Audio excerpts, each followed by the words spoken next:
New pen light in for testing today. It's the Klarus P20 and this was sent in via the Nines B&T. They also provide you with a little mini USB light which you can plug into a power bank or something else. Quite bright that. Now moving on to the box, just to look through this, not much information on the outside, but we'll open it up and have a look on the inside.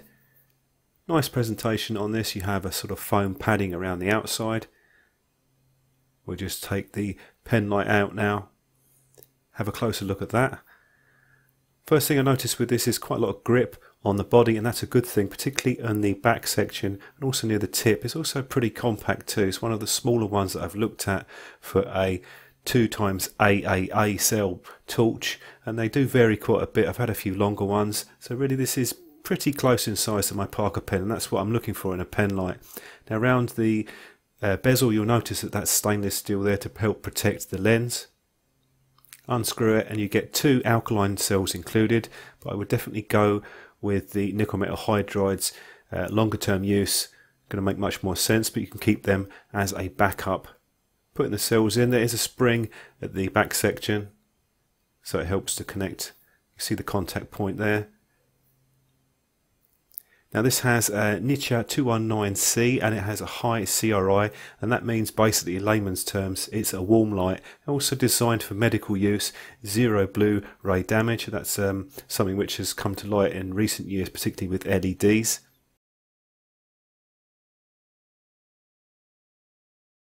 Now the switch cap is also metal, the same as the body, and it's got a matte finish, so there's plenty of grip on this torch in every single area.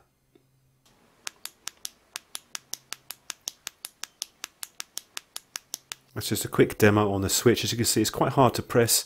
You require a decent bit of pressure on that, so you're not going to have any problems accidentally activating this torch. Now running through the modes and operation, very straightforward as you would expect. You can either half click or full click to change through the 3 power levels. But once you leave the torch for 3 seconds after the last setting, it will memorize that setting. And that's pretty important to have, especially on a torch like this, which has design for medical use. Particularly you'd want the lower output for that, but anyway, for other uses it's also pretty handy. Definitely very pleased with the overall design on the torch. The grip is really important on torches like this because they're relatively thin, and this one has loads of grip, particularly at the back section with the knurling, so it's very unlikely going to fall out of your hand even if they're wet. A couple of spare O-rings are also included. We'll just have a run through the instruction manual just to give you an idea on some of the other specs and operation. Now you'll notice with the bottom part there with the runtimes. Now I was finding you can get around about 40 minutes at the top setting with nickel metal hydride cells, possibly a little bit longer depending on the capacity, and as you'd expect fully waterproof, drop proof, etc. Now you do still get the 5-year warranty with this torch. It seems to be pretty much across the board with the Klarus lights that I've looked at. Quick waterproof test, no problems at all during my testing. I usually leave this submerged for about 20-30 minutes roughly, just to give an idea, make sure everything's okay. Now we're starting off with the P20, longer distance at the highest mode. You'll see the light is very evenly spread out.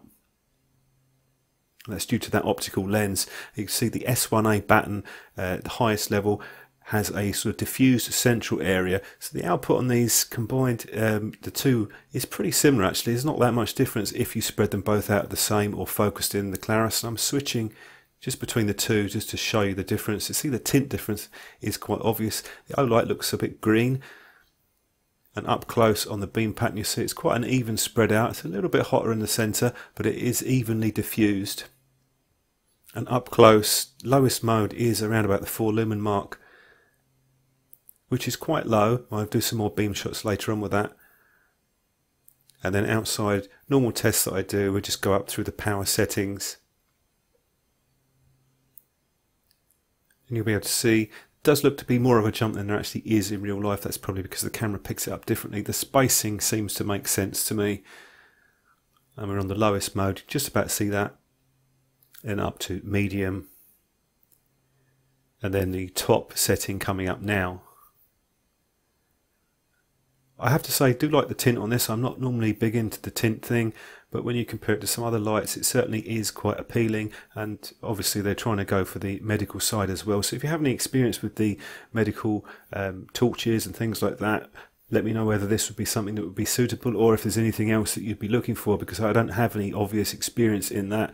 Did a first aid course once, but that's about it. I don't have any dedicated medical experience, and they're really aiming it at that. But certainly as a general purpose torch, I actually think it works quite well for that too, especially if you're into the warmer, more neutral tints. Onto my telephoto test.